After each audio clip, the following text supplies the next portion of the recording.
Welcome to Mindset Mondays, the bite-sized podcast designed to build a happier, healthier headspace. Think of it as a learning snack for your morning commute to set your week up right. I'm Mark Holloway, and today we're talking about something I'm not too ashamed to admit has affected me: comparison. Let me start with a question. When was the last time you felt perfectly fine, content, even happy, until you saw what someone else was doing? Maybe it was scrolling through social media. Maybe it was a colleague's promotion. Maybe it was someone your age who seems further ahead in life. And suddenly, without warning, you felt behind, inadequate, or pressured to catch up. That's what we're talking about today, the comparison trap, how it pulls us into competing with others and how we can step out of it to start becoming who we're meant to be. So why is comparison so seductive and so dangerous? Comparison isn't a flaw in your character, it's a feature of the human brain. From an evolutionary perspective, comparing ourselves to others helped us understand where we stood in the group, whether we were safe, whether we belonged. The problem is this: our brains evolved for small tribes, not global highlight reels.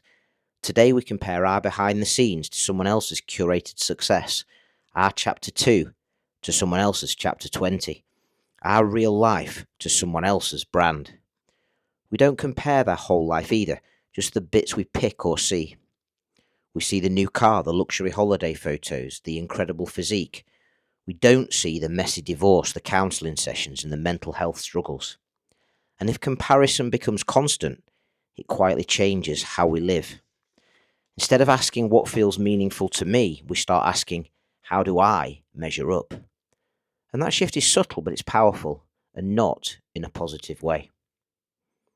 Here's the real cost of comparison. When we compare, we stop listening inward and start orienting outward. We begin to chase goals that don't actually matter to us, measure success by speed instead of alignment, define our worth by relative position instead of intrinsic value. Comparison turns life into a race, but no one ever agreed on the finish line. And the most dangerous part? You can win the comparison game and still feel empty because it was never your game to begin with. Let's consider the identity shift, competing versus becoming. Let's draw a clear line here between two ways of living. The competing mindset says, I'm behind, they're ahead, if they win, I lose. The becoming mindset says, I'm in process, their success doesn't threaten my path, my job is to grow, not to outrun. Someone once said, life is not about being better than others, it's about being better than you were yesterday. Just reflect on that for a minute. It's an idea that certainly shapes how I think about growth.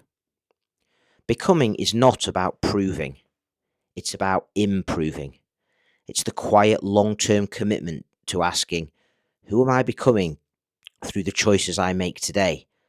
Not compared to others, but compared to who you were yesterday. Here's a simple but powerful mindset shift you can start using immediately. Instead of asking, how do I compare? Ask, what is life asking me to develop right now? This question does three things. 1, it brings you back into your own lane. 2, it reframes challenges as growth invitations. And 3, it turns attention from outcomes to character. For example, if you feel jealous, maybe life is asking you to clarify what you truly want. If you feel behind, maybe life is asking you to slow down and build foundations. If you feel restless, maybe life is asking you to create and not consume. This shift moves you from judgment to curiosity, from competition to becoming. So here's a short exercise you can do this week. Next time you notice comparison, pause. Name it without shame. I'm comparing right now.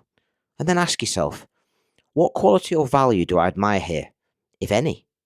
How could I express that in my own way, in my own time? Instead of comparison being a weapon against you, it becomes information for you. Realize that comparison is just a thought that we need to make a call on. Is it going to help or hinder me in moving forward with the life I want and in alignment with my values? This is a key concept in acceptance and commitment therapy, and the idea of diffusion theory developed by Stephen C. Hayes. It's a skill of creating distance from your thoughts so they don't control you. So, I want to leave you with this thought. The people you admire most likely didn't get there by watching everyone else. They got there by listening deeply to themselves and staying consistent when no one was watching. You are not late. You are not behind. You are becoming. And becoming doesn't require competition. It requires courage, patience, and presence. So this week, notice when comparison shows up.